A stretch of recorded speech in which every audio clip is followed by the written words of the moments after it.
Muy buenos días a todos y bienvenidos a este segundo día de las primeras jornadas de responsabilidad social corporativa, la comunicación del valor. Digo segundo día y no digo último, porque todos tenemos muy claro que este proyecto no va a quedarse en estos 2 días y en este espacio, sino que pretende continuar con la proyección de estas jornadas y con otras ideas y otras iniciativas que desde el Instituto Internacional de Ciencias Políticas queremos promover y queremos compartir con nuestros colaboradores en este evento, pero también con todos aquellos que se quieran o vayan a sumar en un futuro. Hoy tendremos algunas ponencias más que ayer, nos ahorraremos las presentaciones protocolarias porque es innecesario repetirlas, lo que sí darles las mismas indicaciones que ayer y por tanto nuevas para los que hoy se incorporan a las jornadas. Lo primero es que les hemos dado un material que son unas acreditaciones, unas carpetas y un bolígrafo con puntero para los dispositivos móviles. Por favor, las carpetas y los bolígrafos, si los quieren guardar como recuerdo y reutilizar o utilizar posteriormente en la jornada, fantástico. Si no van a hacer uso de ellas y tienen opción de entregarlo para ser reciclado, también. Las acreditaciones, si las quieren guardar de recuerdo, estupendo, pero en tal caso se quedan, si les parece, con la tarjetita y entregan para ser reutilizado el plástico y el cordón, y así podemos ahorrar en crear nuevos y, por tanto, hacer más sostenible y más responsable la organización de próximos eventos. No queremos, y casi les diría, les obligamos a que sus dispositivos móviles permanezcan encendidos, porque queremos que, además de quienes nos acompañan en la sala y quienes tanto ayer como hoy, que por lo visto son muchos, nos acompañan a través de las emisiones de streaming que hacemos en directo durante todo el evento, queremos que todos ustedes compartan con sus contactos, amigos, familiares, compañeros, todo lo que aquí está ocurriendo. Fotografíen si les apetece, tuiteen, compartan y todos los verbos nuevos que la era de las redes sociales ha incorporado al uso habitual del castellano. El CaixaForum cuenta con una conexión wifi abierta, por tanto no habrá problema con sus respectivas tarifas y compañías telefónicas. Igualmente pueden usar nuestras redes sociales para hacer ese trabajo. Aparte, tendremos un descanso, un coffee break a las 12 menos cuarto, que estará servido con productos ecológicos de producción sostenible y de productores de cercanía, aparte de incorporar los productos cedidos por 2 de los patrocinadores del evento, como es Hero España y Mau San Miguel. Así que sin más les dejo con el inicio de esta mañana, marcando eso sí un mandamiento ineludible para el día de hoy como lo fue para el día de ayer. Disfruten. Muchas gracias.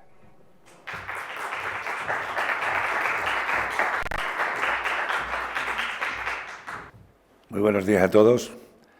La verdad que es un placer escuchar a Luis y darle las gracias al Instituto de Ciencias Políticas y a su presidente Manuel, que tengamos la oportunidad, en este caso Rovi, una compañía farmacéutica, de contar lo que entendemos por responsabilidad social corporativa o responsabilidad corporativa.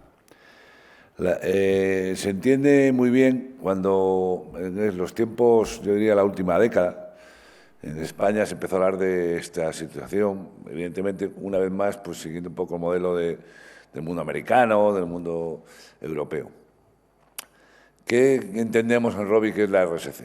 Bueno, pues la RSC simplemente es hacer algo que también está en los libros, todo el mundo hemos participado en algunos foros, donde es eso de intentar devolver a la sociedad algo de lo que hemos podido conseguir en un entorno empresarial y hacer partícipes de forma sostenible y saludable a nuestros empleados. Siendo una compañía farmacéutica, parece todavía que puede ser como más obligatorio. Pues bueno, tenemos que ser humildes y entender que estamos empezando, estamos haciendo algunas cosas, pero también somos conscientes, y es un reto, de que tenemos un gran camino por delante. Simplemente por situarles... Vamos a ver cómo es esto. Supongo que es aquí.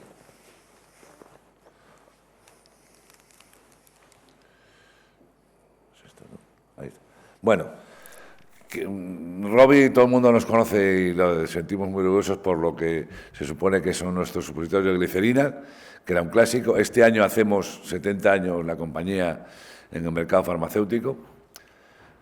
Una compañía de origen familiar donde, bueno, con la evolución que ha tenido, ya somos una compañía, simplemente eran los datos que damos a la CNMV, bueno, pues nos dedicamos a fabricar y comercializar productos farmacéuticos y a su vez también hacemos servicio de fabricación para terceros. Ahora les contaré un poco la estructura de la compañía. Estamos con estructura propia en España, somos una compañía española, de las pocas que quedan, desafortunadamente, y en el área del mundo farmacéutico. Y estamos cotizados en el mundo bursátil, somos creo que la quinta compañía española del mundo farmacéutico que cotizamos en bolsa, y tenemos operaciones comerciales en todo el mundo. Por darles una pequeña referencia, bueno, nos dedicamos básicamente a comercializar aproximadamente entre 30 y 35 productos. La cartera de productos farmacéuticos, a diferencia de un producto comentado con nuestras compañeras, no sé, mucho más entretenido, mucho más divertido, que es, por ejemplo, una confitura, una fruta. Los medicamentos, para los que no tienen la oportunidad de saberlo, tienen una grandísima barrera de entrada y una muy rápida barrera de salida. Aproximadamente habrán leído algo en algún sitio, pero bueno, lo normal es que un medicamento tarde no menos de 10 años en llegar al mercado, de una teórica inicio de entre 800 y 1000 moléculas iniciales, solo llega una al mercado. Y cuando llega, en su ciclo de vida, afortunadamente para los posibles pacientes, entre los cuales yo también podré estar algún día, pues está la evolución y la innovación que produce la I+D, que cada año van saliendo más rápidamente productos que superan a los anteriores. Por tanto, el ciclo de vida de un medicamento es tremendamente corto. Yo lo digo con orgullo, me encantaría representar Coca-Cola o una gran marca porque lleva no menos de 50 o 60 años siendo el mismo producto y sigue consumiéndose. Eso con el medicamento es prácticamente imposible. Por poner un ejemplo, la famosa aspirina que nuestros abuelos, nuestros padres nos daban a todos, hoy en día tiene un uso muy importante, pero ya más residual en muchas de las carteras de los profesionales.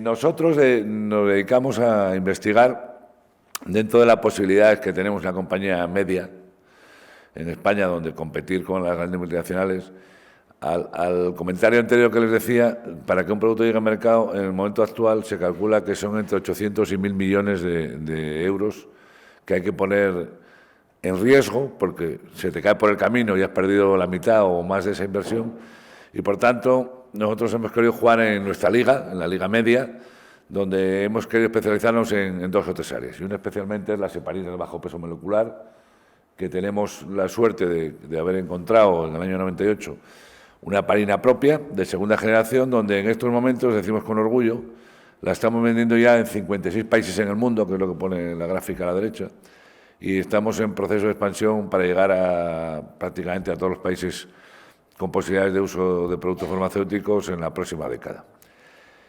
Esto, que también suena bien, es tremendamente complejo. Decirles que solamente hay 4 productos españoles de investigación propia de compañías españolas que están traspasando las fronteras y siendo utilizados en el mundo sanitario. Claro, además esto, con el tan traído debate de si importamos y no exportamos, dónde está la balanza de pagos, etcétera, bueno, pues para Rovi y para la aportación tan humilde que podemos hacer a nuestra balanza de pagos española, supone que el 30% de nuestras operaciones industriales, de nuestra cifra de negocio, la hacemos ya fuera de España. Y esto creemos que también es importante, ¿no? Para nosotros, ¿qué significa la responsabilidad social corporativa? Bueno, gráficas de estas, todo el mundo coloca más o menos alguna similar. Nosotros hemos querido poner con cierta intención el círculo, la circunferencia de la sociedad y medio ambiente más importante. ¿Qué es lo que tiene una compañía habitualmente? Proveedores, donde, bueno, en nuestro caso encontramos que es un aliado mutuo. Los proveedores de productos farmacéuticos tienen cierta complejidad porque las materias primas, pues bueno, unas son biológicas, otras son químicas, son productos de cierta complejidad y tenemos que estar necesariamente alineados y asociados con ellos para que esto funcione. Los clientes, está claro, nosotros por si no lo saben, un medicamento habitualmente tiene dos vías de uso habitualmente en el mercado. Una, el retail, lo que es en los mayoristas, lo que han visto pues las furgonetas de Cofares, etcétera, donde la compañía vende a una gran compañía distribuidora que a su vez lo lleva a alguna de las 22.000 farmacias que hay en España. Y a esa farmacia el paciente va con una receta, bien del médico de atención primaria o el médico especialista, que le receta ese producto. Bueno, pues nuestra cadena es la distribución por un lado y la promoción por otro, ¿no? La promoción es al mundo sanitario, fundamentalmente médicos y personal sanitario, que sería nuestro cliente. ¿Quiénes son los accionistas? Bueno, pues aquellos que tienen el valor o han tenido el valor de apostar por tener participación y acciones de Rovi, donde podemos decir también con mucho orgullo, desde nuestra salida a bolsa en el año 2007, nuestro valor se ha duplicado. En los tiempos que corren, decir eso también es ciertamente para sentirse orgulloso. Y, a su vez, intentamos que la sociedad, el medio ambiente, que es el círculo grande que marcamos, sea también un poco un elemento dinamizador y que tengamos de referencia para intentar hacer todo aquello que produzcamos, todo aquello que hagamos, lo más sostenible y lo más medioambiental posible para que si podamos nuestras generaciones, nuestros hijos, nuestros nietos puedan tener de verdad que sentirse orgullosos y por el camino no hayamos consumido demasiados recursos. Por tanto, dentro de ello intentamos hacer en una primera fase con el personal, nosotros somos aproximadamente 1.200 empleados, con una variabilidad muy corta, o sea, tenemos empleo fijo, empleo generalmente técnico, de universitarios, más del 60% de la plantilla, 3 plantas de fabricación aquí en España, en Madrid y una en Granada, y aproximadamente 200 personas del equipo comercial. O sea, el área solo de I+D, para que se haga una idea, el I+D para la compañía farmacéutica es crítico, entonces nosotros el 40% de los beneficios de la compañía van en I+D, y eso hace que tengamos entre una variabilidad anual de 90 a 100 personas de alto nivel cualificado, todo por supuesto universitarios del mundo de ciencia de la salud generalmente, que se dedican a la investigación, ¿no? Y que los tenemos ubicados en los 2 centros, en Granada y en Madrid. Bien, pues lo que decíamos, ¿qué hacemos nosotros o qué apostamos por esa parte saludable? Bueno, en el área de calidad, llevamos tiempo ya en las plantas, vamos por un segundo año, donde, bueno, con diferentes claims similar a este, tenemos en las áreas de descanso, en las áreas de café, en los pasillos, intentamos, claro, también parece sencillo, pero una empresa farmacéutica que menos que vender que nuestros empleados tengan una vida saludable. Bueno, pues lógicamente, pues con ejercicio, dieta, en fin, los elementos básicos de comunicación. Y facilitamos desayunos saludables algunos días sueltos al mes, hacemos algunas jornadas especiales, ponemos frutas en las cantinas, bueno, provocamos que en el mundo tan rápido que vivimos y el fast food, que sobre todo para nuestros hijos y nuestros nietos es una atracción ir a esa tienda de hamburguesas o a esa tienda de pizzas, intentamos que la compañía se consuma poco, sin entrar en consideraciones de otro tipo, no, simplemente haciendo un elemento saludable.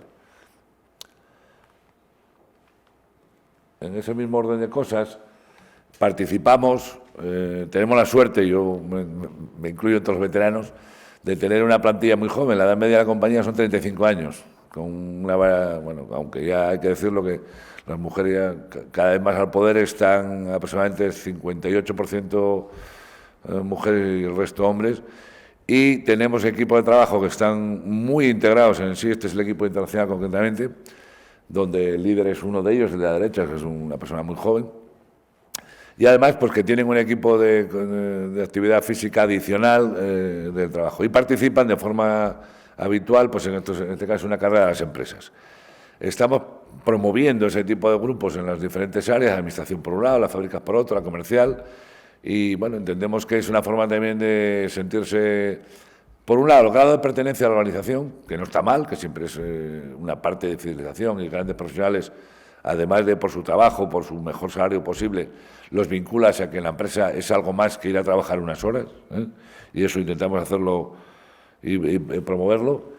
Y por otro lado, trabajamos con diferentes fundaciones. En este caso, hemos arrancado con una fundación que se dedica al mundo de los discapacitados también, donde hacemos que nuestros empleados participen en actividades de colaboración y ayuda con este mundo discapacitado. Recientemente, el año pasado, arrancamos con una actividad que es algo tan sencillo y tan bonito como ayudar a que un discapacitado pueda acceder al mundo deportivo, en este caso la nieve, y participamos en un trofeo que organiza esta sociedad con básicamente el Corte Inglés, el gran promotor, nosotros una pequeña colaboración, algunas empresas más, que algunas son las que hoy están por aquí, y lo que hacemos simple y llanamente es ayudar pues, a acceder a las pistas, a mover a la gente, a que el fisioterapeuta, financiamos esa parte de fisioterapia, porque damos cuenta que una persona, por ejemplo, con un síndrome mieloesplásico tal, que estén esquiando, al final del día están absolutamente agarrotados. Yo os invitaría a verlo porque ver esa capacidad de superación de una persona que casi no se tiene de pie, se pone en un esquí, se cae, se levanta, alguien que lo ayuda, en fin, todo eso yo creo que nos hace sentirnos más humildes y dar gracias a que nosotros sí tenemos los 4 miembros y aparentemente funcionamos bien. Es realmente muy satisfactorio. Este año repetimos esa misma actividad, hemos hecho un campus recientemente, a principios de mes, con ellos también en Sierra Nevada.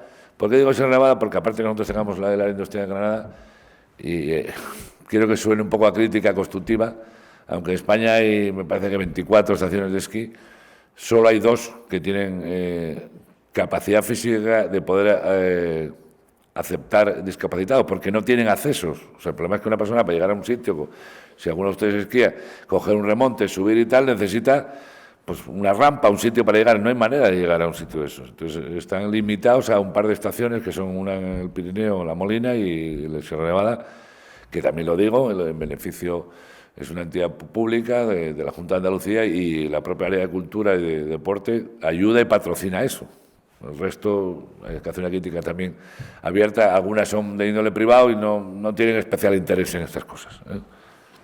Bien, entonces este año hemos participado ahí y tenemos actividades más masivas con los equipos. Como tenemos el 80% de la plantilla en Madrid, pues tenemos previsto ahora en primavera salir a algo tan sencillo como ayudarles a hacer una jornada de convivencia, paseando por una zona, pues en este caso el área de Lozoya, o por Madrid-Río, haciendo actividades, pues eso, donde a un discapacitado le hacemos sentir 2 cosas.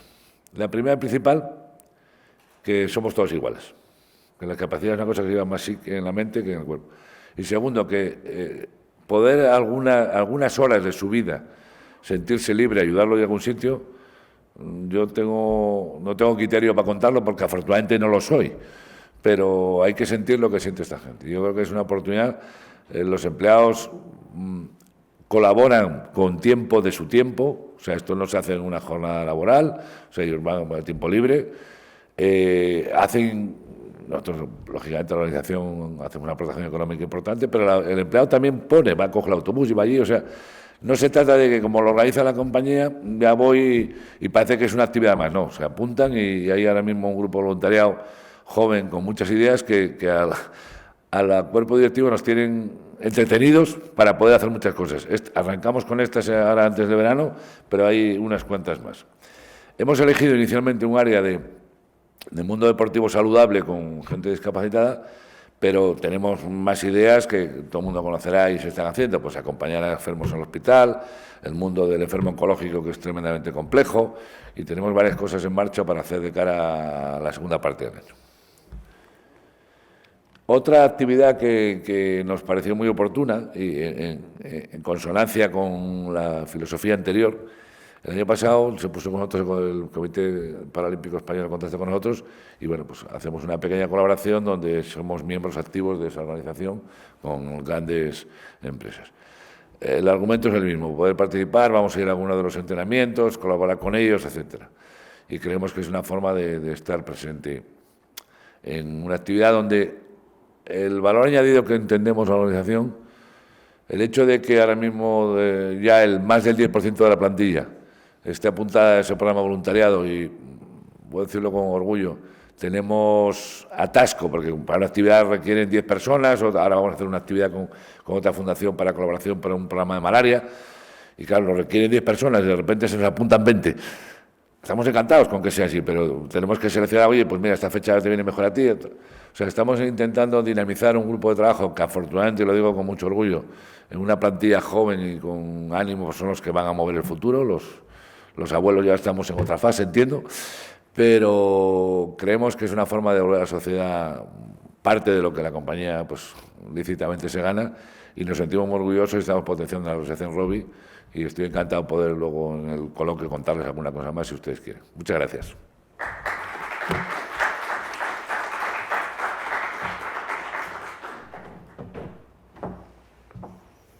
Buenos días y muchas gracias al Instituto de Ciencias Políticas de la invitación a ERO y la oportunidad de estar aquí esta mañana y compartir. Pues bueno, me ha encantado pues lo que ha dicho mi compañero en esta mesa, bueno, en esta aportación.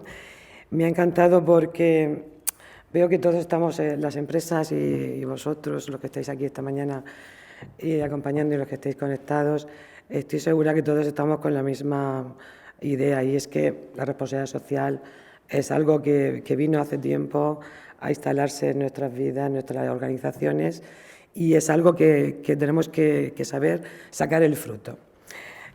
Soy Encarna Guirao, de ERO España, la directora de Recursos Humanos en mi empresa. Recursos Humanos, responsabilidad social, Bajunta se asumió allí en los años 80 la gestión de la responsabilidad social, cuando todavía no se decía así, no tenía ese nombre. Y bueno, pues está implicada y es transversal en toda la compañía, pero realmente desde la dirección, la que lleva el peso de coordinar e impulsar, es mi dirección de Recursos Humanos, mi área, mi equipo. Bueno, nos dijeron poner un título y pusimos alimentos que salvan vidas, pero no todo tiene su lectura ese título, porque después, en el final de mi ponencia o de mi explicación, un poco de información de la responsabilidad social en ERO, entenderéis un poco alimentos salvan vidas.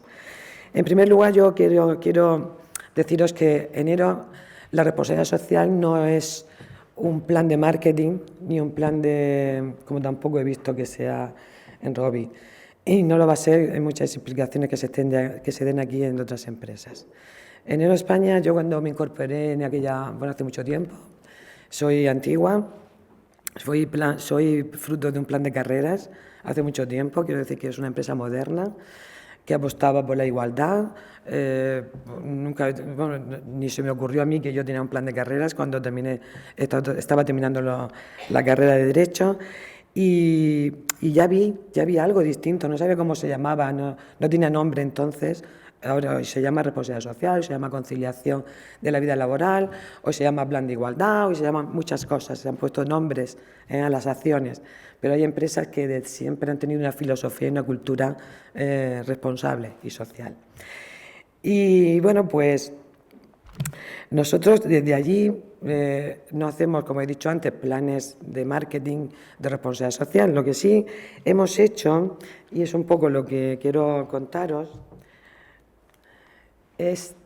creo que ha sido una cohesión y una integración.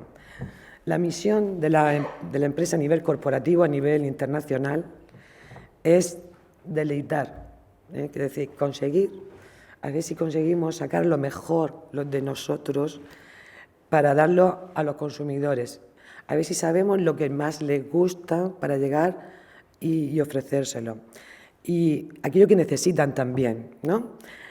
¿Cómo? Conservando, esa palabra de decir, llegando, porque claro, no puedes llevar las cosas frescas, ¿no? Conservando lo bueno de la naturaleza.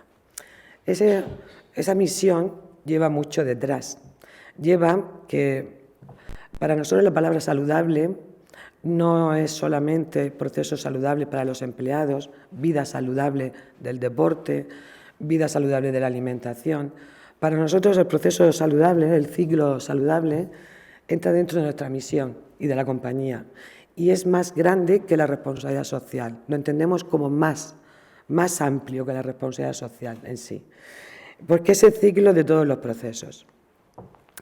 Si aquí nosotros hemos llegado a hacer estos hitos en España, para contaros un poco la historia, ahí está resumida de lo que sí que ha habido mucho por medio, muchos productos y muchas instalaciones.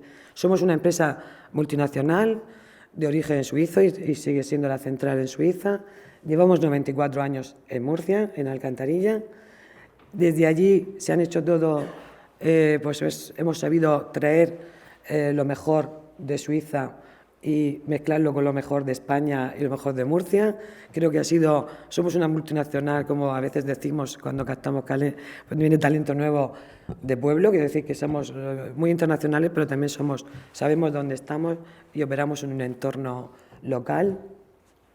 Somos una empresa líder en alimentación, tanto en confituras, cereales, barritas de cereales y alimentación infantil.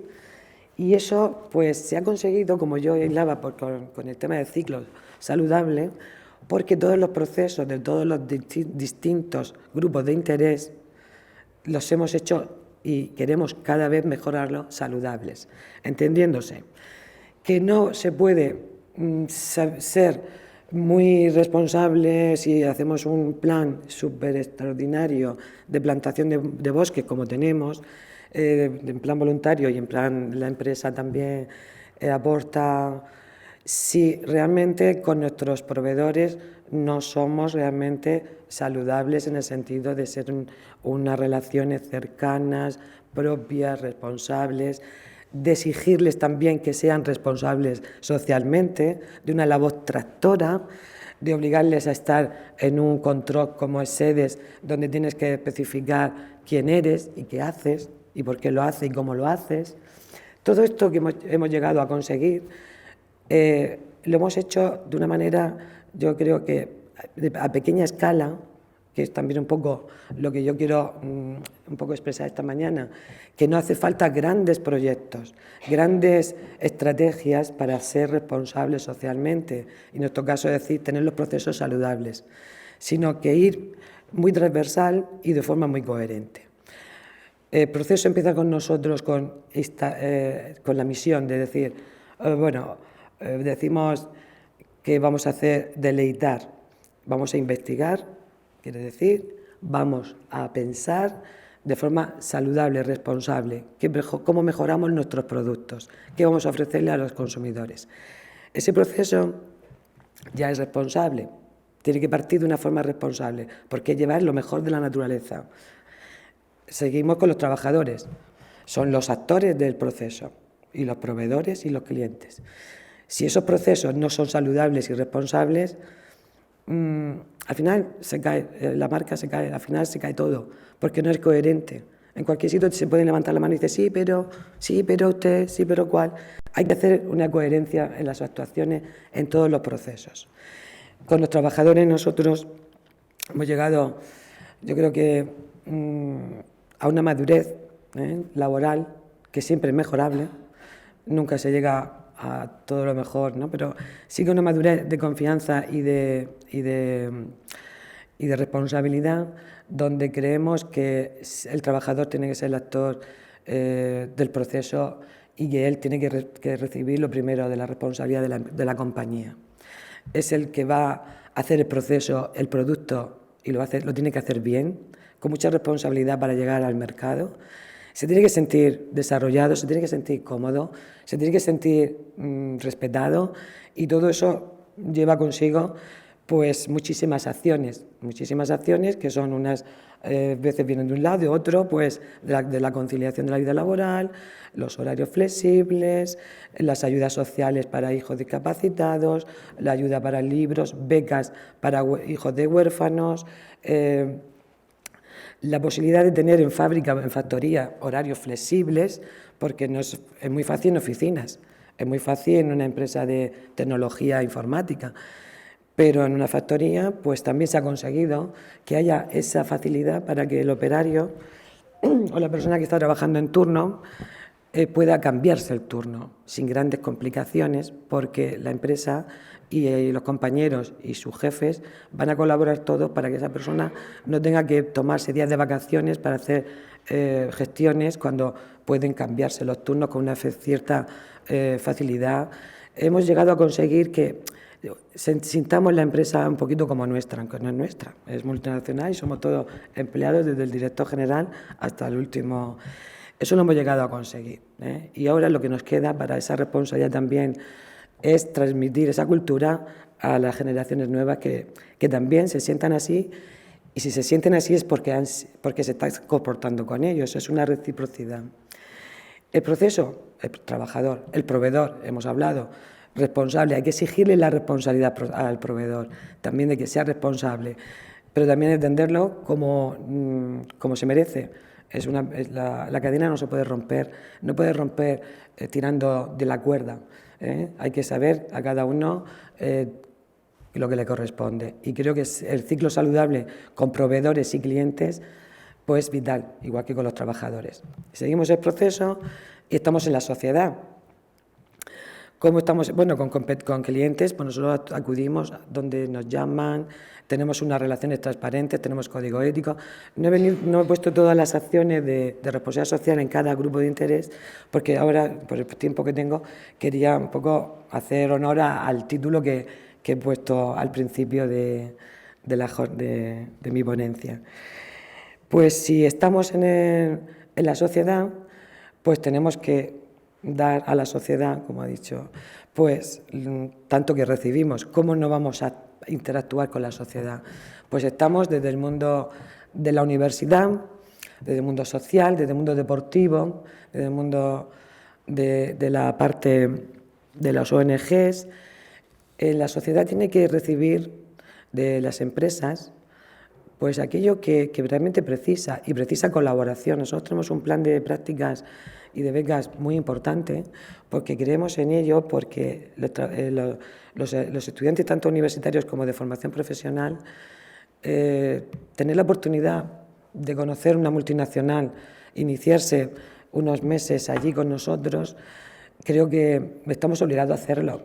Estamos obligados, y también recibimos de becarios y de prácticas muchos, porque no son empleados, se sienten más libres, aportan donde están en sus departamentos, aportan aire fresco, es su primera actividad prelaboral. Y bueno, pues digo, la interacción, por ejemplo, con los universitarios. También tenemos muchas becas de investigación con la universidad, colaboraciones en mesas redondas y ponencias. Bueno, pues actuamos con la sociedad, como también asociaciones contra el cáncer.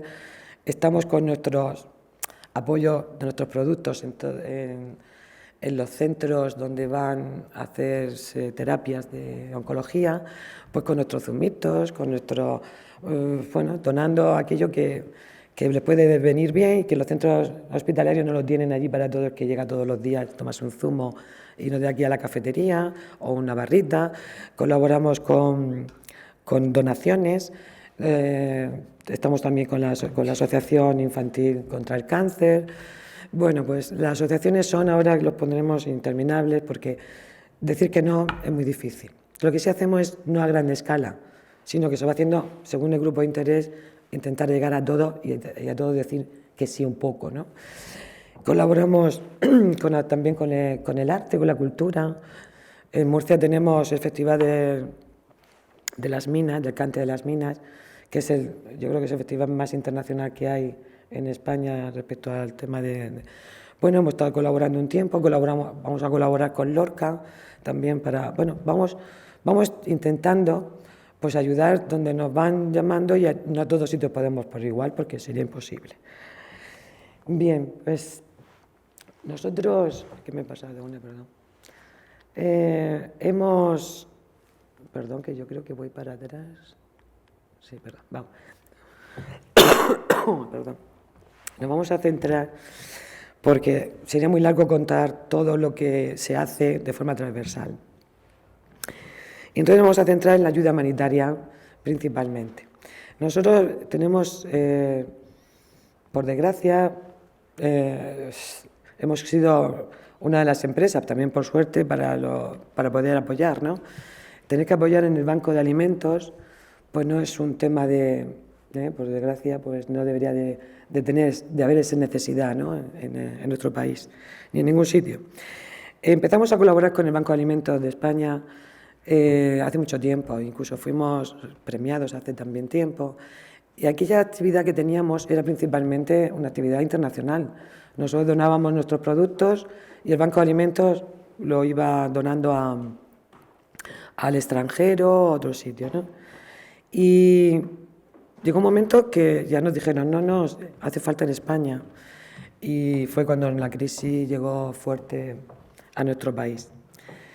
Nosotros hemos sido la empresa que fuimos los primeros que empezamos a visibilizar al Banco de Alimentos en las redes sociales, porque como éramos una empresa que colaborábamos muchísimo con ellos, pues dijimos, ¿cómo?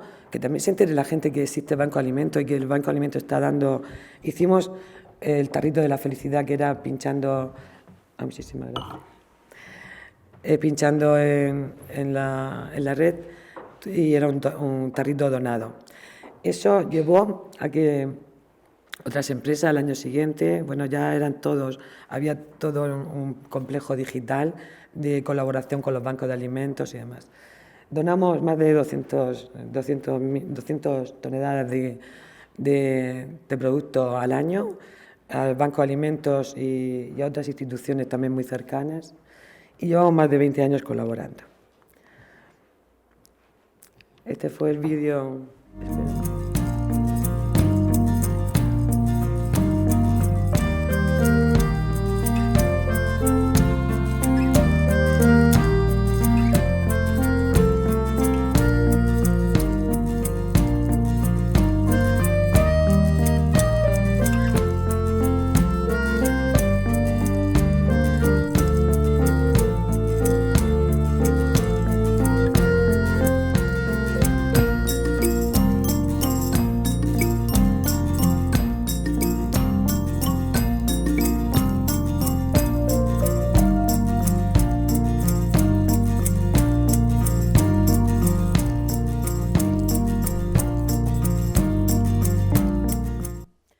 Este vídeo, bueno, se puso en las redes, pero realmente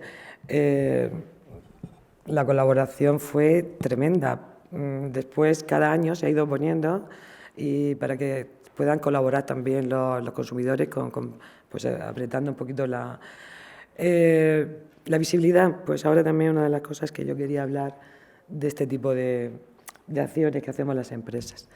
También pues otro tipo de colaboraciones con Cáritas de allí, de Murcia, de Alcantarilla, con Farmamundi. También estamos a pequeña escala, como yo digo, porque no son grandes, grandes proyectos. Tenemos también otro de Cruz Roja, pues también el programa también con comedores solidarios que han habido, bueno, por toda España, y también, como no, en Alcantarilla. Pues todo tipo de colaboraciones de este tipo. Y una de las cosas que estamos también muy orgullosos, porque no solamente estamos actuando a efectos locales de España, con todos los bancos de alimentos, con Cáritas, con Cruz Roja, sino que un español se puso en contacto con nosotros porque veía que éramos muy activos en la ayuda humanitaria, y a través de unas periodistas de Madrid que pues nos dijeron, Monseñor Aguirre, obispo de Bangasú, que sabéis que Centroáfrica es el segundo país más pobre del mundo, con unos recursos naturales estupendos, pero imposibles de que puedan salir adelante. Pues es cordobés, lleva 35 años en Centroáfrica, primero de misionero y ahora es obispo. Y se puso en contacto porque decía que necesitaba salvar vidas, que allí su misión, pues estaban muchísimas madres con SIDA y que morían algunas, y otras que no morían, pues no podían darle de comer a sus hijos porque tenían el SIDA y les transmitían entonces la enfermedad si no habían nacido con ella. Y nos pidió leche materna, y llevamos ya colaborando con él desde el año 2012, mandando pues entre 15.000 16.000 kilos de leche materna. Y por eso hemos puesto que salvan vidas, porque fue una frase suya que salió, creo que en El País, diciendo que estos alimentos salvan vidas, porque realmente son las abuelas las que se quedan con los bebés cuando las mamás mueren, y les dan la leche que nosotros mandamos, que veréis que es un proyecto muy bonito, que no es que sea totalmente internacional, que estemos en toda África, estamos en esa misión concreto, y además muy directamente lo conocemos, ha venido a la fábrica, nos lo ha contado, se lo ha contado la plantilla, y actuamos pues eso, de forma local, internacional, intentamos llegar a todo el que se nos se nos acerca, porque no tiene que ser excluyente, es lo que también, la coherencia, la integración. A mí me gusta mucho la transversalidad, ser transversales en muchos aspectos, no decir solamente poner las manzanas en un sitio, intentar repartir un poquito. Así llegan en condiciones, normalmente el contenedor sale en octubre, porque tienen aquí una fundación en Córdoba y unas delegaciones, creo también en País Vasco, alguien que les ayuda, su hermano, la familia de Monseñor está en Córdoba y han hecho una fundación bastante potente. Y sale el contenedor de allí con otras cosas y llega aproximadamente en febrero o marzo. El último año, con la guerra, que sabréis todos por la prensa, que hubo, que está allí eterna, pues que incluso que se mandaron tropas de aquí, de España, de misión, y hasta también el Papa hace poco. Bueno, pues llegó en marzo, llegaron muy mal porque estaba totalmente destruida, destruyeron la misión, pero llegó el producto, no sé dónde escondieron los contenedores, llegaron y llegó la leche maternal y pudieron... Y estos niños, por una barrita de muesli, pues incluso para los ancianos parece ser que les da una energía tremenda, porque a los ancianos normalmente los abandonan y no los cuidan ya, y los bebés, pues, y los niños, pues mira, ahí estaba la leche primero en Córdoba preparada para llegar, y luego cómo llegó, bueno, pues llegó bien, está allí como conforme después de la guerra y atravesar selvas, con barros, y bueno, no tengo el vídeo, nos lo puso él cuando llegó allí Mire, sí, pues sí, aquí está la foto esta, de cómo va la leche y cómo van llevándola a la misión para repartirla pues como oro, como no sé, como, claro, de salvavidas, porque es con lo que se salvan los bebés allí. Allí también, colocándola, incluso los que son, están dos bandas, le respetan la leche, le roban todo. Si ven un camión, pero la leche sí, porque saben que la misión se la va a dar tanto a los cristianos como a los otros. Entonces la leche dejan que vaya a la misión porque saben que es el mejor sitio donde se va a repartir. Y bueno, estas son palabras de Monseñor, dando las gracias a Aero y bueno, diciendo y también a la plantilla, porque es algo que aunque sea donado por Aero, España, es algo como que la plantilla empuja a ese proyecto también para que no se abandone, aunque estemos aquí también en España necesitados, pero nosotros estamos acudiendo a todos los bancos de alimentos y de hecho hemos sido premiados en varias ocasiones y reconocidos por ellos. Y mi testimonio es hoy que se puede hacer a pequeña escala, de forma transversal y con todos los grupos de interés, cada uno poniendo imaginación y buena voluntad. Y he querido simplemente un poco centrarme en esto de que a veces los alimentos, lo poco que podamos hacer, incluso con voluntariado, que también tenemos programas, puede llegar muy lejos y salvar vidas. Muchas gracias.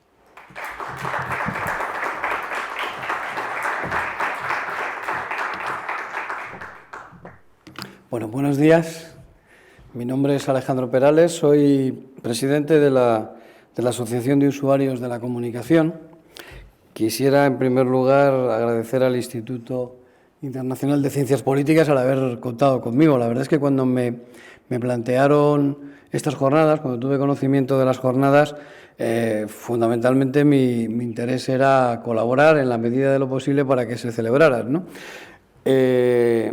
Como profesor he tenido ocasión de impartir materias relacionadas con la responsabilidad social corporativa y me pareció enormemente interesante el planteamiento que aquí se hacía sobre el tema, porque hay, la verdad es que desde el punto de vista de la reflexión sobre la RSC, un cierto bucle, ¿no?, en el que, a pesar de que ya llevamos bastante tiempo sobre este tema y en relación a este tema, todavía sigue habiendo una reflexión casi de inicio, ¿no?, donde se sigue pues, elaborando discursos sobre qué es la responsabilidad social corporativa, dónde están sus límites, cuáles tienen que ser los enfoques más adecuados, y esto a pesar de como digo, la enorme literatura, ¿no?, que hay ya de carácter técnico, de carácter científico, de carácter profesional al respecto, ¿no?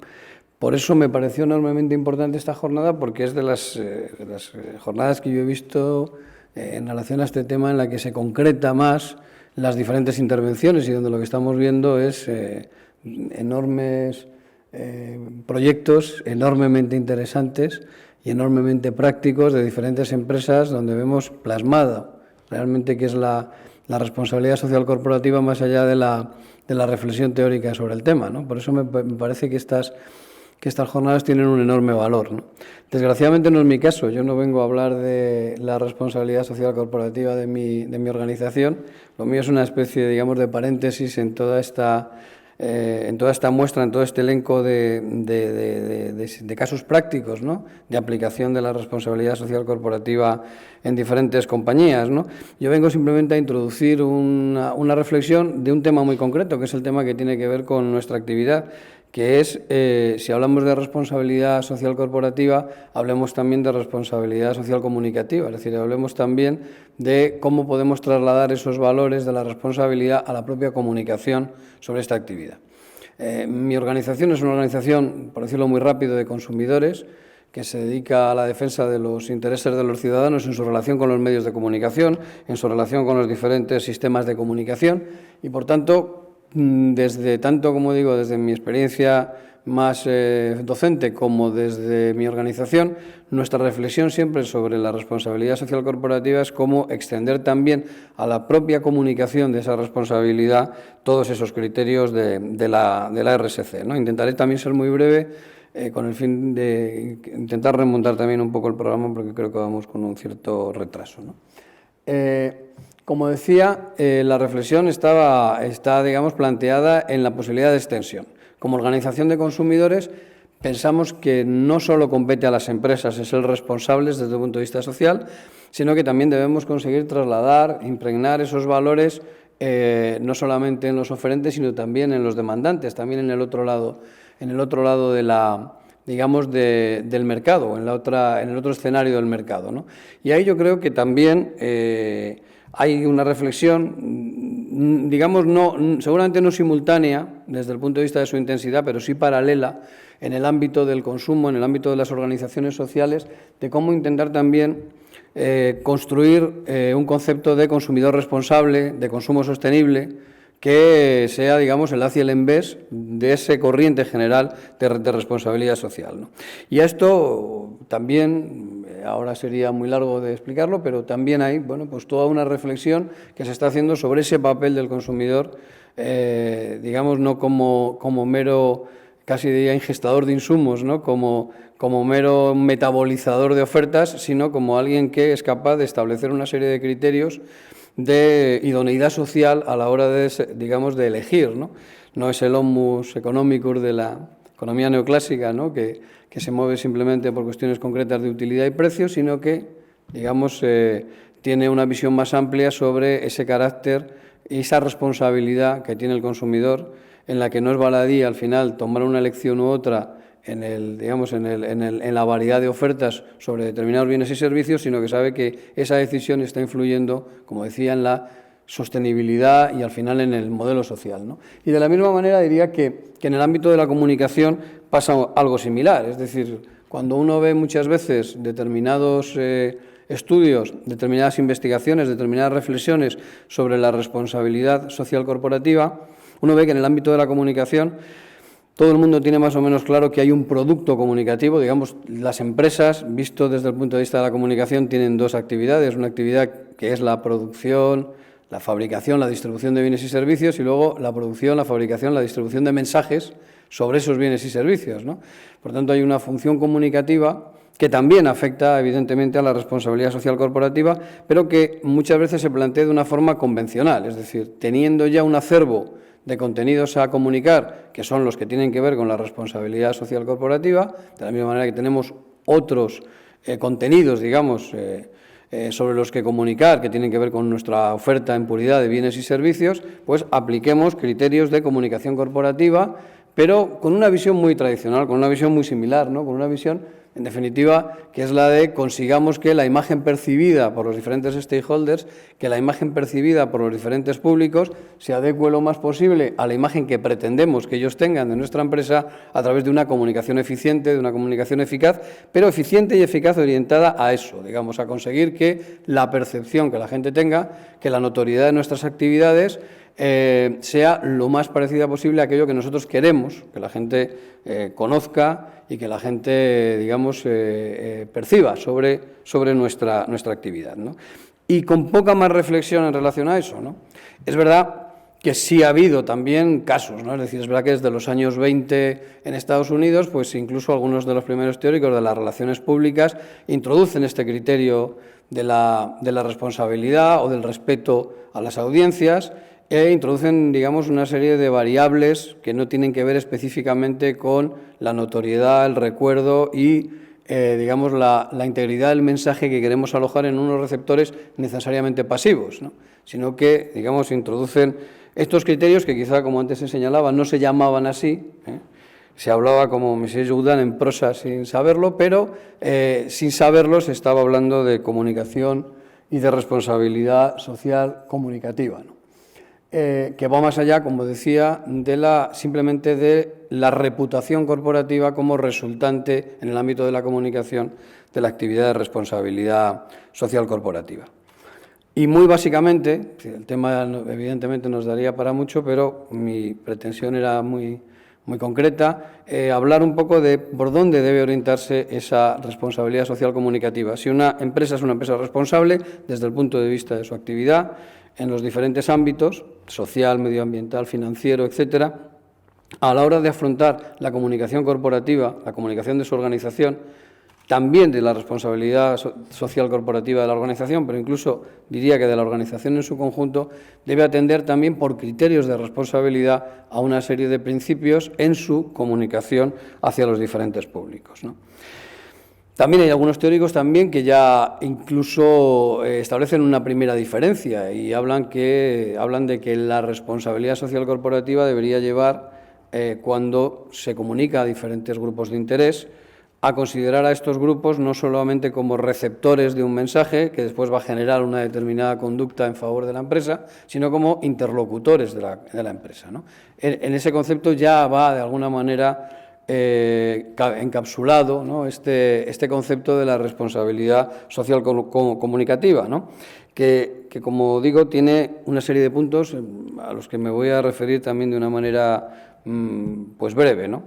En primer lugar, la credibilidad, ¿no? Es decir, no se trata tanto de conseguir el impacto y la notoriedad, o además de conseguir un impacto y una notoriedad, es fundamental la credibilidad. La comunicación muchas veces se basa en la notoriedad, es decir, se basa en la idea de que las decisiones de los consumidores, sobre todo cuando hablamos de comunicaciones comerciales, están asociadas, digamos, a un primer momento que tiene que ver más con un reajuste cognitivo en el que uno conoce la marca, conoce el producto y después una actuación, digamos, de carácter más conductual, que es cuando, en función de ese recuerdo que tiene de la marca, en el momento de la decisión concreta compra un producto, ¿no?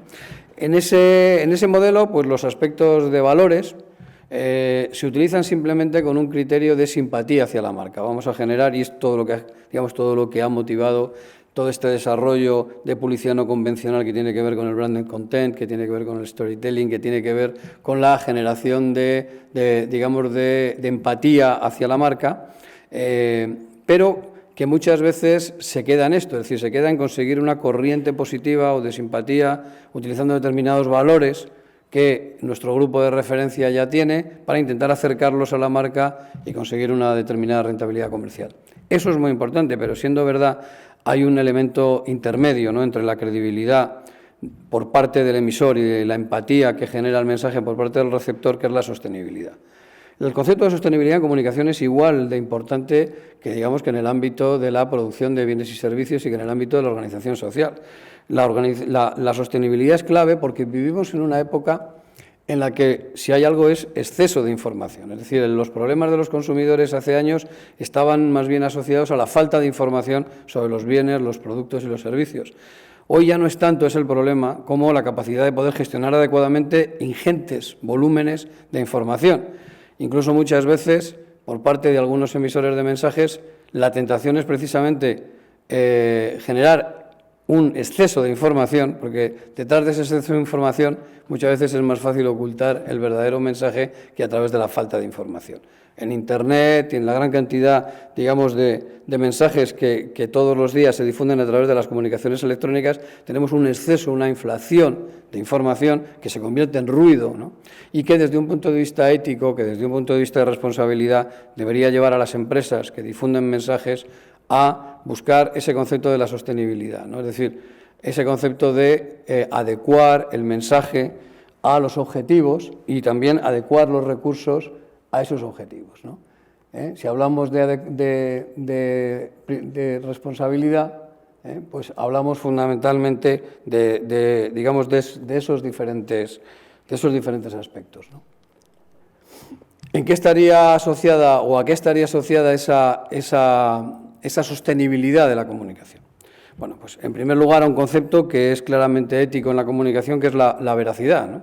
Que no tiene que ver únicamente con el hecho de que lo que se diga no sea falso, que evidentemente debe ser así, aunque eso tiene que ver más con lo verdadero que con lo veraz, ¿no? En la comunicación, lo contrario de lo verdadero es lo falso, lo contrario de lo veraz es lo mendaz, lo contrario de lo veraz es el ánimo de engañar, ¿no? Por tanto, no se trata de que las empresas necesariamente tengan que contar siempre y en todo momento toda la verdad, porque a veces aquellos que generan la información ni siquiera tienen todos los datos para comunicar toda la verdad, pero sí es fundamental que exista, digamos, un impulso de no engañar a los consumidores o a los ciudadanos en esa comunicación. Por lo tanto, que la comunicación tenga una aspiración de no engaño, que es lo que se asocia fundamentalmente a la veracidad, ¿no? Pero también que sea comprensible, porque una información puede no ser falsa, pero, como antes decía, por cuestiones cuantitativas, por exceso de información, es que esa información sea confusa o no sea lo suficientemente accesible, no es tampoco comprensible por los diferentes públicos. Por lo tanto, es muy importante saber segmentar los diferentes públicos a los que se dirige nuestra comunicación e intentar no solamente no engañar, primero no engañar, digamos, como se diría en el ámbito sanitario, ¿no? Pero, en segundo lugar, que esa información sea clara, sea comprensible y sea transparente, ¿no? Que es otro elemento fundamental, es decir, que detrás de una comunicación el ciudadano pueda saber cuándo hay interés comercial y cuándo no. Un elemento que caracteriza mucho a esta época de comunicaciones electrónicas es que antes las comunicaciones comerciales y las comunicaciones no comerciales estaban claramente diferenciadas. La comunicación comercial, la publicidad tenía su espacio, la información tenía el suyo, se intentaba, incluso dentro de la propia información, que las informaciones stricto sensu y las opiniones estuvieran diferenciadas. Digamos, todo este modelo ético, ¿no?, de la comunicación, pues entra en crisis por la propia potencia de las comunicaciones electrónicas, ¿no? Y por eso es enormemente importante que las empresas, aunque puedan utilizar formatos híbridos, que son enormemente atractivos y a veces también enormemente invasivos, ¿no?, tengan siempre esa pulsión de ser transparentes en cuanto a sus intenciones a la hora de comunicar sobre diferentes aspectos de su compañía, ¿no? Esa información, además, debe ser suficiente y el criterio de suficiencia es un criterio de sostenibilidad, porque quiere decir que debemos adecuar los recursos a los objetivos que queremos conseguir con la comunicación, ¿no? Por lo tanto, como antes decía, la falta de información es también engaño al ciudadano, pero el exceso de información, como hemos visto en las comunicaciones electrónicas, también puede ser enormemente perjudicial, ¿no? Por lo tanto, es necesario utilizar criterios de proporcionalidad y criterios de adecuación al target, por decirlo así, o de adecuación a los objetivos a la hora de desarrollar esa comunicación responsable, ¿no? Y hay un elemento fundamental también en este ámbito, ¿no? En el ámbito de las comunicaciones electrónicas hemos pasado de la posibilidad de una comunicación unidireccional, donde, como antes decía, los receptores son receptores fundamentalmente pasivos de nuestros mensajes. Nuestra eficacia está en conseguir que ese mensaje penetre más o menos en el receptor, pero el receptor es un receptor fundamentalmente, digamos, es una especie de recipiente, como el propio nombre indica, ¿no?, de mensajes que otros alojan en él, ¿no? La capacidad de poder interactuar, ¿no? Si las comunicaciones electrónicas permiten esa interlocución y permiten esa interactuación, un elemento de la ética comunicativa, de la responsabilidad comunicativa, sería entender a esos ciudadanos, como antes decía, como interlocutores, como generadores de contenidos, como participantes en el debate público y en el debate en relación a nuestra compañía, ¿no? Y escuchar no solamente las quejas o las reclamaciones, sino escuchar cuál es el pulso social que en cada momento cada uno de esos segmentos está planteando a la compañía en relación a su actividad de responsabilidad social, ¿no? Es decir, no solamente identificar dónde puede haber ámbitos de necesidad o de interés en los que esa responsabilidad social se puede aplicar, sino también entender desde el punto de vista social cuáles son esas prioridades sociales, ¿no?, hacia las que uno puede orientar su actividad, ¿no? Un elemento fundamental es también la dignidad, ¿no? Muchas veces cosificamos a los receptores de los mensajes con esa idea, ¿no?, de que simplemente queremos conseguir un indicador. Es decir, el ejemplo más claro de cosificación de un receptor pues son los datos de audiencia, del rating, ¿no?, que es sí mismo una cosificación de aquellos que reciben la información, ¿no? Son puntos, ¿no?, son GRPs, pero además de eso los ciudadanos que reciben información la elaboran, la resignifican, la devuelven y todo eso, digamos, ese elemento humano, ¿no?, en el receptor de la comunicación es absolutamente fundamental. Por lo tanto, el tratar dignamente a los diferentes sectores, el no discriminar desde el punto de vista de la comunicación que se difunde, el no contribuir a la generación de estereotipos negativos en los receptores o en la mostración de la sociedad a través de la comunicación es enormemente importante. Y un elemento fundamental también en el ámbito de las comunicaciones electrónicas, que es la privacidad. Las comunicaciones electrónicas permiten una capacidad de conocimiento de los datos de las personas y del cruce de esos datos, ¿no?, y del manejo de cantidades ingentes de datos para generar perfiles, como bien saben, enormemente potente, pero eso tiene que estar contrastado con un principio básico de propiedad de los datos de los ciudadanos y, sobre todo, de consentimiento expreso por parte de los ciudadanos para que sus datos sean utilizados, ¿no?, especialmente cuando esos datos les hacen identificables.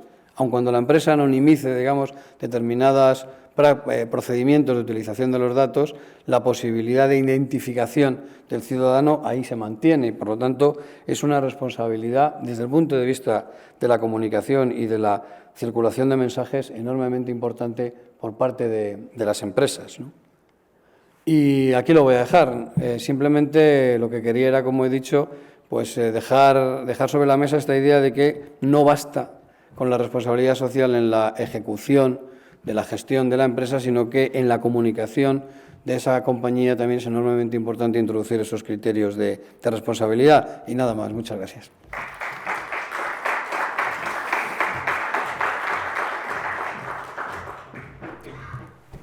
Hola, se me oye bien, ¿verdad? Bueno, buenos días a todos. Gracias al Instituto Internacional de Ciencias Políticas por la oportunidad de congregarnos hoy aquí. Enhorabuena por esta iniciativa tan importante para poner el valor y compartir experiencias y reflexiones sobre lo que es la gestión de intangibles, la importancia de poner foco en responsabilidad corporativa.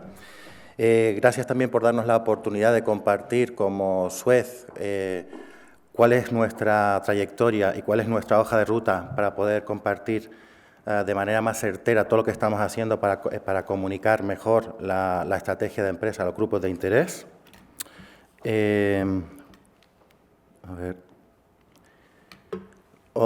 Para daros un poco de referente de quiénes somos, como sabéis, tenemos una historia como empresa, como Akbar, tenemos más de 150 o casi 150 años de historia. Es una historia que nos ha hecho referentes en el ciclo integral del agua y que nos remitiría a unos orígenes donde efectivamente estuvimos acompañando a municipios, a empresas que estaban creciendo en su propio desarrollo para dar respuesta a necesidad que tenían de acceder a servicios. Más recientemente, durante 2015, hemos evolucionado como marca, como Akbar, y nos hemos incorporado dentro de una evolución de marca liderada por nuestra empresa matriz en un proyecto de marca todavía mayor, que es el acometido por SUEZ, que es con la credencial con la que estamos aquí presentes hoy, para poder tener más impacto y ser todavía más certeros a la hora de dar respuesta a las necesidades más inmediatas que pueden tener ciudadanos y empresas y también para pertrecharnos mejor a la hora de poder dar respuesta a grandes retos. Lo que sabemos y lo que vamos observando, y ese ha sido el ejercicio que hemos realizado como marca y la herramienta que hemos puesto en activo, somos conscientes de que los recursos naturales son recursos limitados. Cada vez yo creo que podemos estar todos de acuerdo de que colectivamente somos conscientes de esta limitación. Antes había esta idea de que los recursos naturales estaban ahí a nuestra disposición en infinito. Ahora ya sabemos que no. Toca evolucionar, por tanto, de una economía lineal a una economía circular. Y en ese contexto de realización colectiva es muy importante, por supuesto, también acompañar la transformación de concienciación colectiva con la transformación propia como grupo y como marca para poder acompañar a la sociedad para dar respuesta a estos grandes retos. Tenemos, por tanto, que ser capaces de activar herramientas, activar también nuestra transformación propia y ser capaces de dar respuestas y soluciones que sean concretas, circulares y colaborativas, con esa constatación, además, de que hoy en día, si una marca no es capaz de alguna manera, de integrar en sus procesos de reflexión a los grupos de interés, probablemente se quedará sola en su cometido. Esa vocación colaborativa va más allá del posicionamiento y conlleva también un diálogo con los grupos de interés mucho más certero y mucho más basado en metodología, de tal manera que seamos capaces de tener una hoja de ruta y una brújula importante, porque somos conocedores de causa, de dónde toca poner el foco. Lo que hemos hecho como grupo, como SUEZ, ha sido un análisis de materialidad. Ya en el periodo 2012-2016 hicimos un primer análisis, nos permitía fijar objetivos, fijar prioridades en base a diálogo muy cercano con los grupos de interés. Este que hicimos hace unos años, ahora está llegando a su fin, como veis, en 2016 tocaría renovarlo, y esa renovación conlleva de nuevo un trabajo riguroso de establecer entrevistas. En los últimos 10 meses hemos hecho más de 5.000 entrevistas, más de 5.000 encuestas en 49 países, incluyendo también a 600 empleados y a otros grupos de interés como inversores, accionistas, el sector público, el sector privado, educadores, investigadores, sociedad civil. Es un ejercicio, como podéis ver, exhaustivo, porque lo claro que queremos poner sobre la mesa también es que toca abogar por más metodología, más herramientas, para dar respuesta también a una demanda de mayor transparencia que tienen que afrontar las marcas.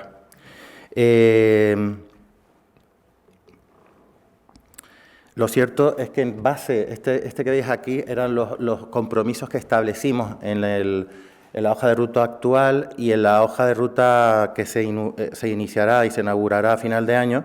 Los ítems que han resultado más relevantes, tanto para empleados como para grupos de interés, serían temas éticos, de gobernanza, de transparencia, reducción de la emisión de gas invernadero, la salud y la seguridad, la reducción en consumo de energía, avanzar en la transición hacia una economía circular, la gestión óptima de agua y recursos, la mayor diversidad en los cuerpos y en los órganos de decisión. Como veis, todo esto es un ejercicio, la verdad es que muy saludable, yo también diría que congratulatorio hasta cierto punto con lo que es la realidad de empresas, porque nos ayuda también a testar hasta qué punto estamos en una línea correcta a la hora de diseñar estrategia de empresa, una estrategia de empresa que no esté acorde con lo que es la sensibilidad de los grupos de interés más relevantes y estratégicos, pues obviamente está dándole la espalda a la realidad.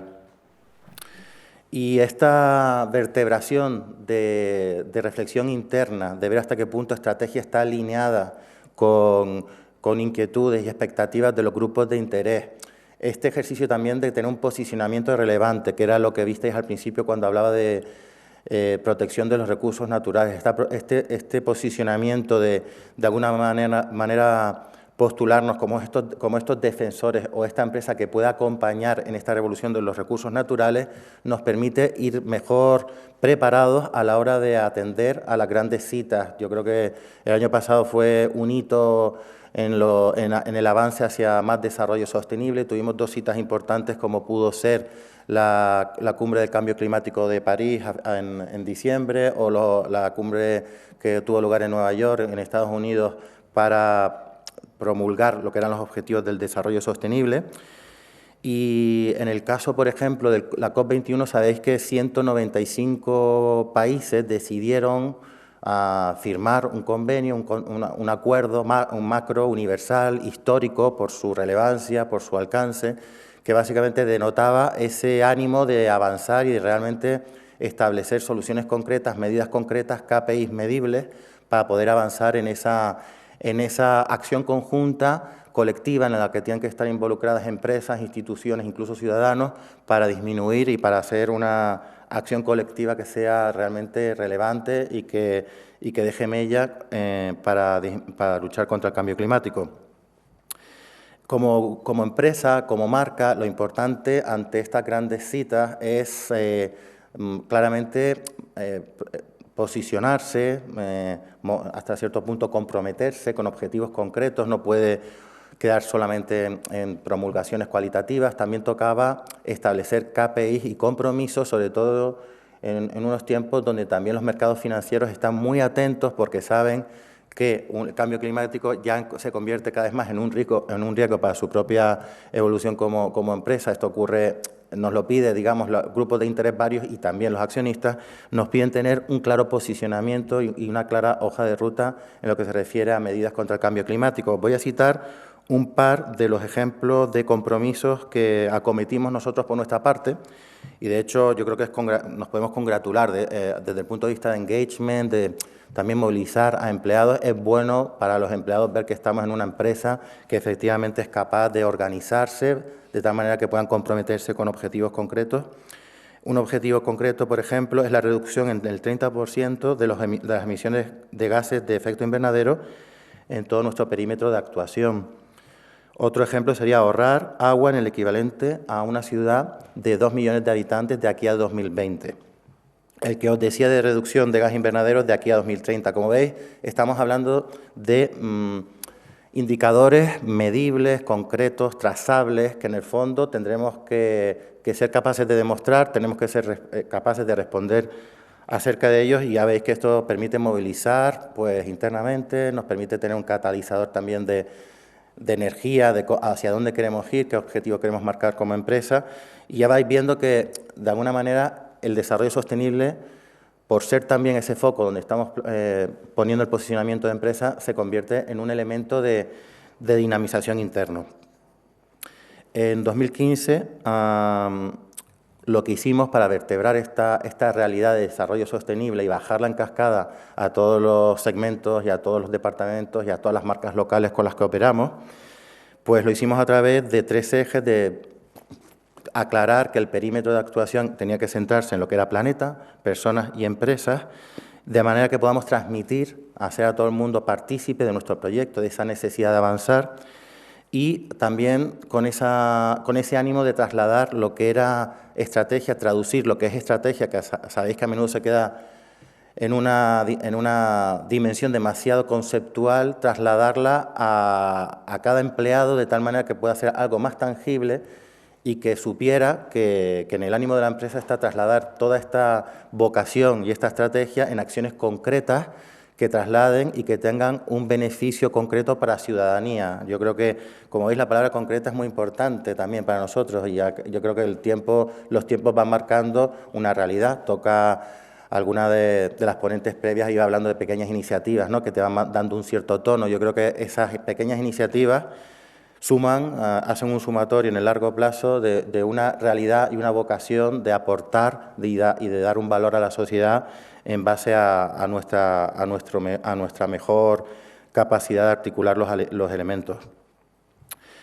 A nadie se le escapa que el papel de la empresa en lo que se refiere a objetivos del desarrollo sostenible pues es muy importante. Al final, los ODS lo que ponen sobre la mesa es una guía de actuación. Hasta cierto punto nos permiten reflexionar en voz alta, darnos cuenta. En verdad puede ser que algunos de los objetivos ya sean lugares comunes, reflexiones que ya habíamos interiorizado desde el punto de vista de estrategia de empresa, pero en el fondo lo que nos obliga, nos pone una presión a ser capaces de comunicar mejor. Aquello que estemos haciendo tenemos que ser capaces de poner un contexto nuevo en base a una nueva realidad y a una nueva guía, que es la de los objetivos del desarrollo sostenible. Nos dan y nos facilitan además un lenguaje común mucho más cercano a ciudadanía, menos técnico. Yo creo que aquí las empresas tenemos que ser capaces de trasladar mensajes quizás más internos que se quedan a menudo en el ámbito de la entelequia, lo tienen que tratar con más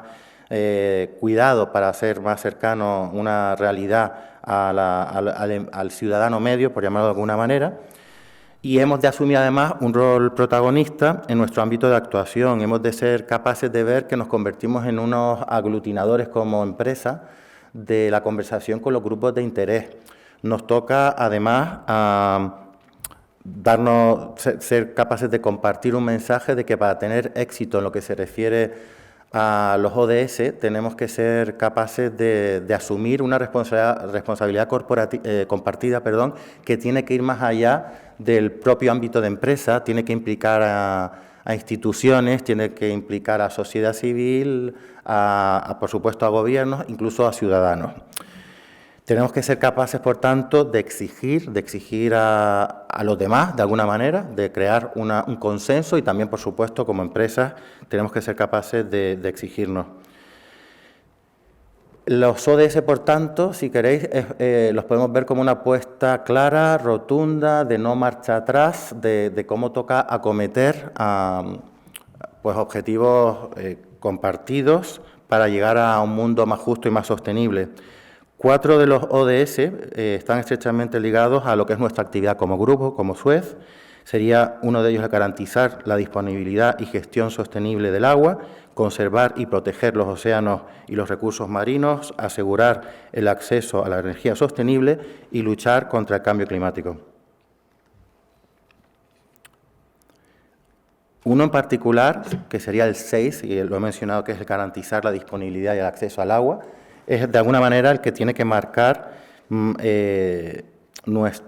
el que nosotros como grupo, como SUEZ, sentimos más cercano, por mucho que SUEZ también actúe en la gestión de residuos, pero para los efectos de la ponencia de hoy me estoy centrando más sobre todo en el acceso al agua. El acceso al agua y al saneamiento, que os voy a hacer una lectura muy rápida de lo que sería el estado actual de las cosas. Yo creo que es importante también tenerlo en cuenta. Actualmente la escasez del agua afecta a más del 40% de la población mundial.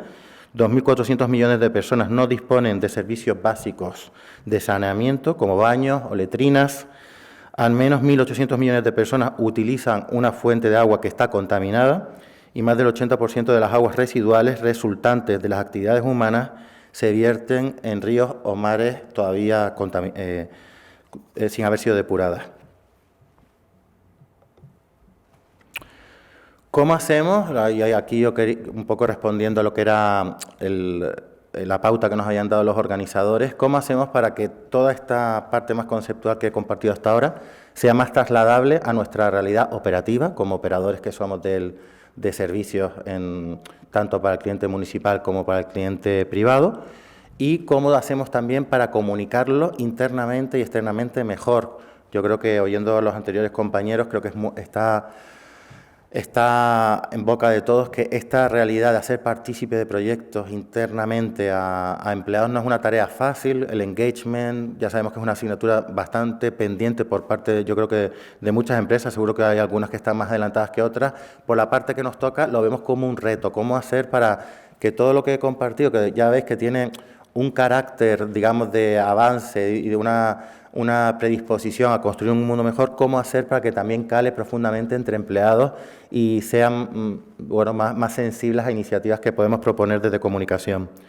Bueno, pues desde el punto de vista operativo, hemos conseguido garantizar, en este ánimo del objetivo 6 que comentábamos, hemos conseguido garantizar el acceso al agua a través de fondos de solidaridad a 230 municipios en 2015, supone una dotación económica de 2,5 millones de euros y también hemos articulado tarifas sociales en más de 35 municipios. Para ello hemos buscado los partenariados más certeros, puede ser Cáritas, puede ser Cruz Roja, de manera que podamos articular esa ayuda y llegar a aquellas comunidades, a aquellas familias que lo tienen más complicado.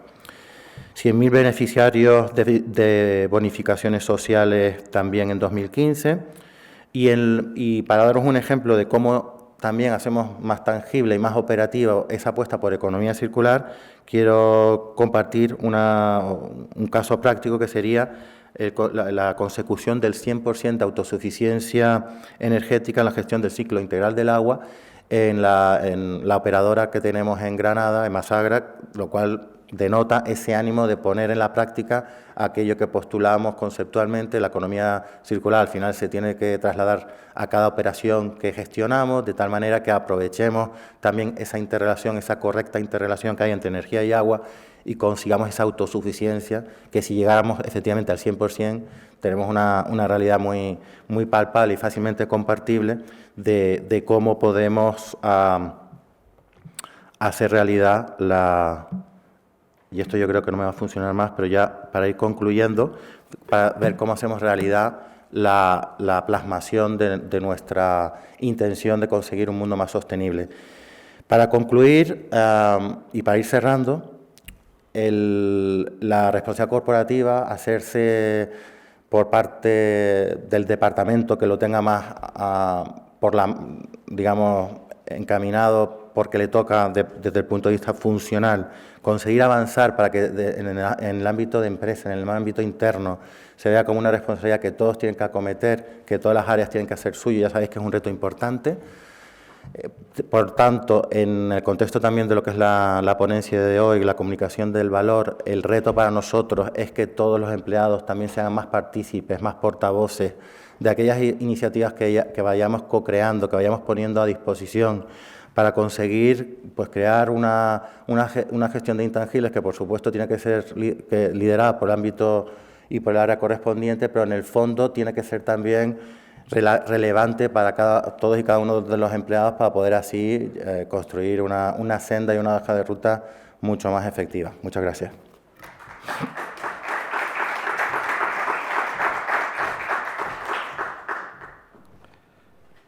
Buenos días, soy Juan de la Cruz Ferrer, miembro del patronato de la Fundación Codespa.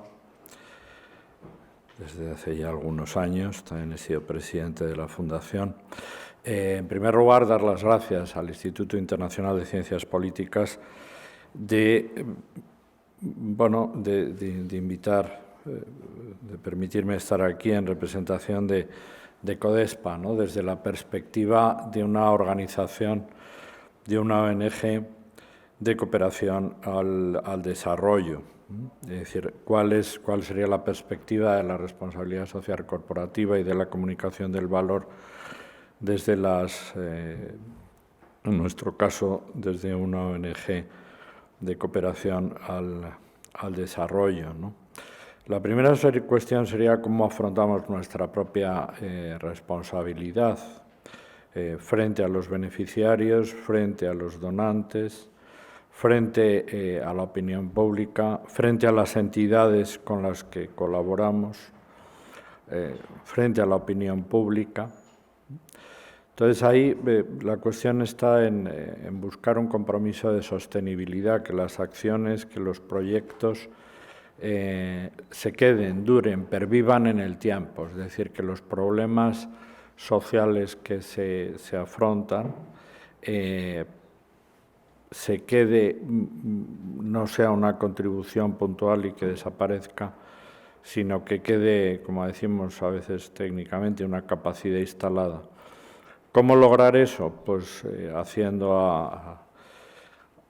a los destinatarios los propios protagonistas, ¿no? Es decir, esto es fundamental para su dignidad como personas, es decir, que los círculos de la pobreza puedan romperlos los propios interesados y los puedan romper mediante su propio trabajo, gracias efectivamente a los instrumentos, a las ayudas que se les prestan, y es nuestra misión. En la mayoría de los casos, y este es un dato muy llamativo, se ve en muchísimas zonas cuando se va sobre el terreno a los diferentes países, el apoyo es a las mujeres, ¿no? Es decir, el gran artífice en muchos sitios de la ruptura de la pobreza pues es la mujer, por su posición, por sus responsabilidades, por su manera de ser, ¿no?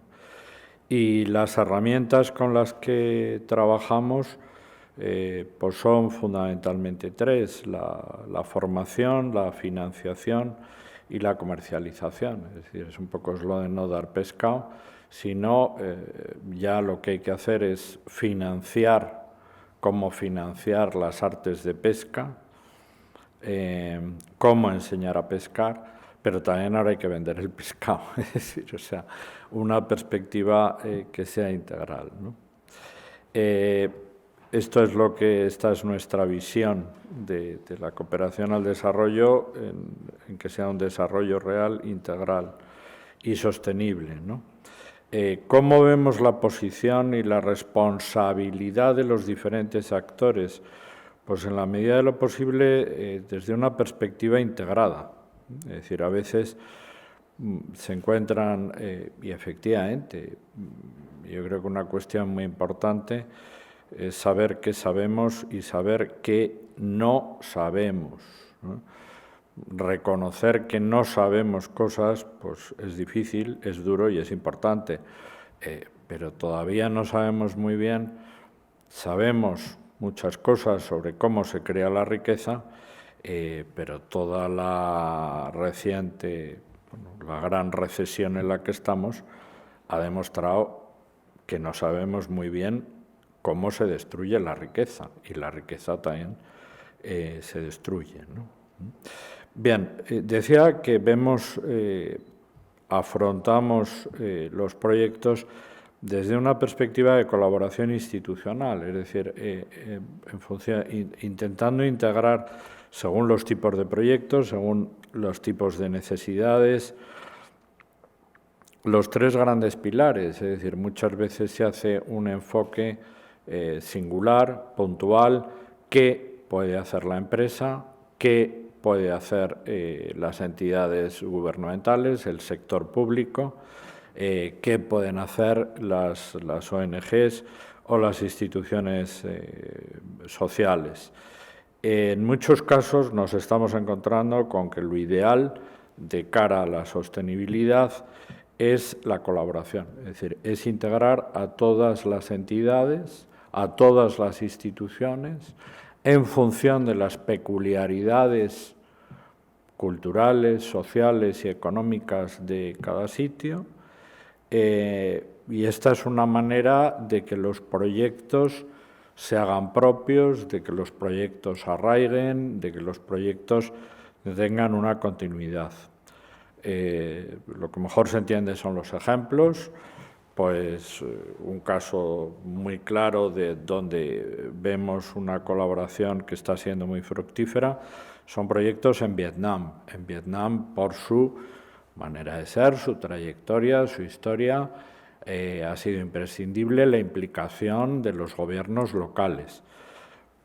Su implicación y facilitar cantidad de recursos, su apoyo, es decir, del propio Partido Comunista, cómo ha intervenido, cómo sigue apoyando, sobre todo cuando se ven los resultados. Son proyectos de mejora de los cultivos, de aportación tecnológica a los cultivos, de cómo reciclar los propios compostajes, es decir, cómo crear cadenas de valor que permitan dar trabajo, dar una formación, lógicamente, mejorar el rendimiento de todos los cultivos, actividades que no tenían, que eran nocivas, como los residuos, que no se sabía qué hacer, darles una utilidad.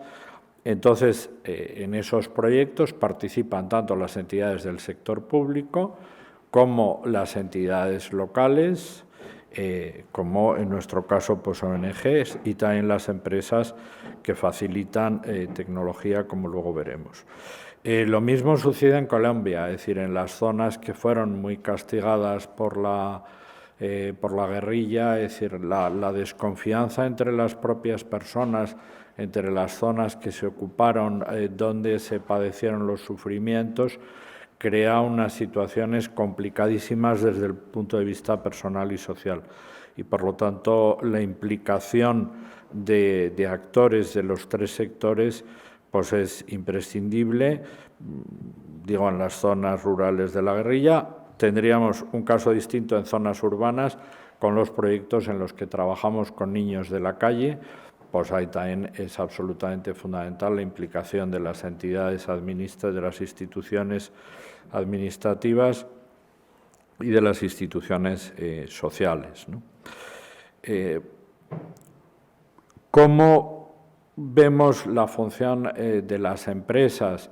Pues en primer lugar, ir desde la comunicación del valor. Una de las últimas instituciones, de las últimas iniciativas que hemos puesto en marcha ha sido el Observatorio contra la Pobreza, donde están participando grandes empresas, entre otras pues la Caixa, bueno, a efectos de difundir, de transmitir de todo lo que estamos viendo aquí y de algo que nos parece muy importante, que es la transferencia de tecnología. A veces los casos de éxito, es decir, lo que estamos viendo es maximizar esos casos de éxito para poder transferir la tecnología, escalar la tecnología y utilizarla en su caso a nivel mundial, en la medida que se pueda, lógicamente teniendo muy en cuenta que cada zona tiene sus peculiaridades.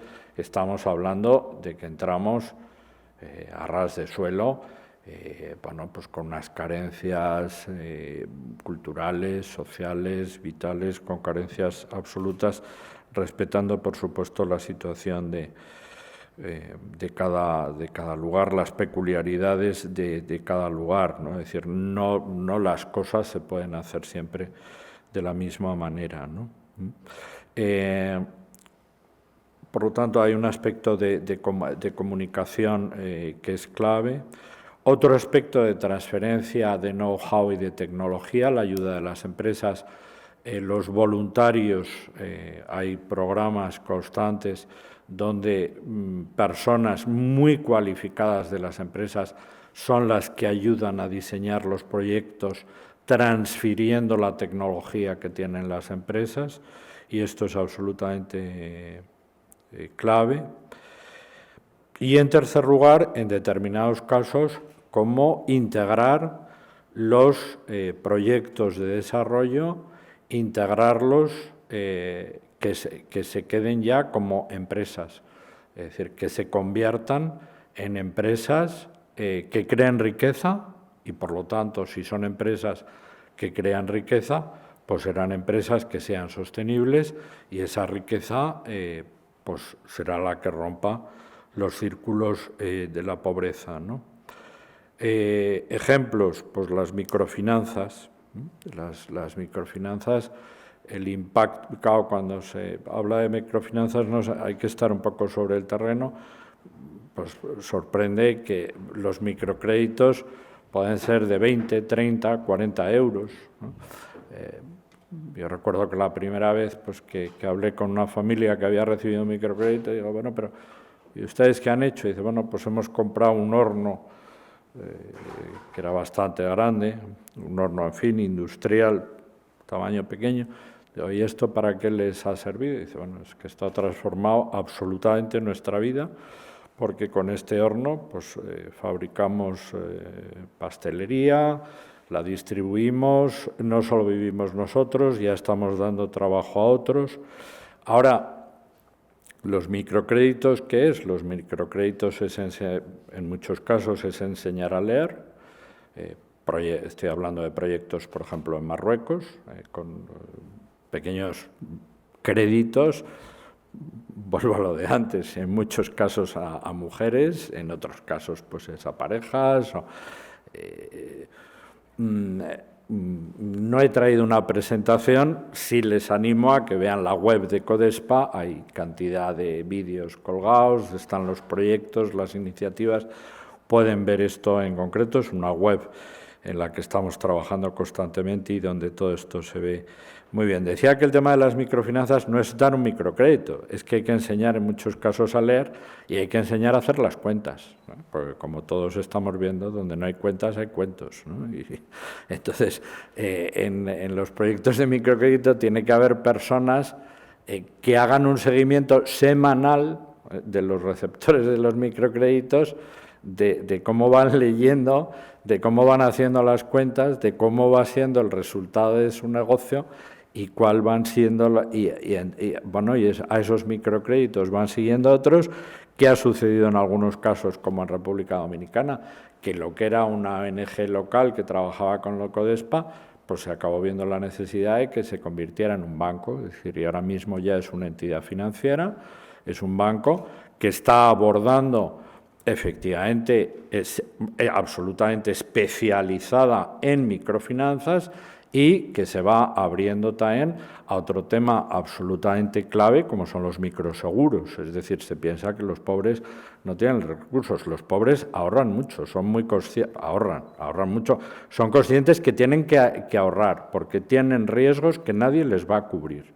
Y por lo tanto, ahí, todo el tema de microseguros tiene un potencial, lo estamos viendo también en Bangladesh, en India y en otros sitios, verdaderamente importante. En tecnología de cultivos, pues en tecnología de cultivos comenzamos hace ya muchos años desarrollando proyectos en el interior de China. China se conoce mucho el exterior, pero el interior, llegar al interior de China es complicado. Y entonces se vio que en España tenemos unas tecnologías de cultivos de invernadero muy desarrolladas. En esas tecnologías de cultivos de invernaderos trabajan muchas empresas, es decir, empresas de plástico, empresas de semillas, empresas de riego, por goteo. Entonces, ahí se vio, bueno, pues el interés de muchas empresas es que también era trabajo para ellos. Por supuesto, la rentabilidad de los cultivos aumenta de una manera verdaderamente espectacular, ¿no? Otro ejemplo, y voy terminando porque llevamos el tiempo, pues sería el turismo rural, ¿no? Y el turismo rural, tenemos proyectos en zonas muy concretas, se ocupan grandes superficies. Hay un aspecto muy importante del turismo rural, es no solo la ruptura de los círculos de la pobreza, sino la protección del medio ambiente. El turismo rural permite que quien está sobre el terreno, es decir, el medio ambiente no se conserva solo. Para evitar los incendios tiene que haber gente que esté allí, es decir, para conservar el medio ambiente tiene que haber alguien que lo conserve. Pues lo mejor son actividades amigables con el medio ambiente y el turismo rural pues es una fantástica. ¿Dónde puede entrar la empresa? Pues entran las empresas turísticas, los turoperadores, que van viendo que les interesa. Son grandes, son espectaculares. En un caso, el anterior príncipe, ahora rey, pues es el presidente de honor de CODESPA. Recuerdo que cuando empezaron estos proyectos, se lo contaba a una de las personas que lo estaba trabajando, y entonces el rey preguntó, dice, ¿y cuánta gente ha ido este año? Y le contestó, dice, una familia de franceses. Entonces el rey se quedó un poco y dice, sí, Alteza, pero es que esa familia de franceses, pues lo que ha gastado en esa zona a las diferentes personas, claro, es decir, el turismo rural es el alojamiento, es la manutención, es la hostelería, es la cerámica, puede ser el textil, es decir, se va desarrollando toda una serie de empresas, de artesanías que van dando otro sentido, ¿no? Dice, bueno, es que esa familia, pues no sé si se dejó 200, 300 euros entre unas cosas y otras, bueno, para un viaje, pues, como te descuides es lo que a lo mejor te dejas en una tienda de lujo, en un producto, ¿no? Cada vez decía, bueno, eso es multiplicar por 4 lo que esa colectividad obtiene normalmente en sus rendimientos agrícolas, ¿no? Con lo cual, es decir, o sea, no somos conscientes que el valor de un euro aquí, en un país pobre, se multiplica por 4, 5, 10, 20 y que por lo tanto a veces no vemos, es decir, yo creo que no somos suficientemente optimistas porque efectivamente los resultados que se consiguen hay que ir persona a persona, por lo menos con nuestra metodología, vamos persona a persona, comunidad a comunidad, pero los resultados que se van consiguiendo a veces, sobre todo, es decir, yo considero un privilegio poder trabajar en la cooperación al desarrollo, me parece que es la guerra más importante que nunca ha librado la humanidad, me parece que se puede ganar a corto plazo y sobre todo cuando entras en contacto con las personas, pues es de las mayores satisfacciones personales que se pueden tener en la vida. Y finalmente, pues hablar de la comercialización. Evidentemente, en muchos casos a todo esto hay que darle salida y aquí la colaboración con las empresas pues es clave, ¿no? Es decir, bien, a lo que voy es a un planteamiento, ¿no?, de la responsabilidad social corporativa, es decir, en que no se planteen las cosas de manera aislada por unos, por otros, sino que es posible un planteamiento integrado, es posible un planteamiento de colaboración donde cada uno aporte el know-how y normalmente los resultados pues son muy enriquecedores. Muchas gracias.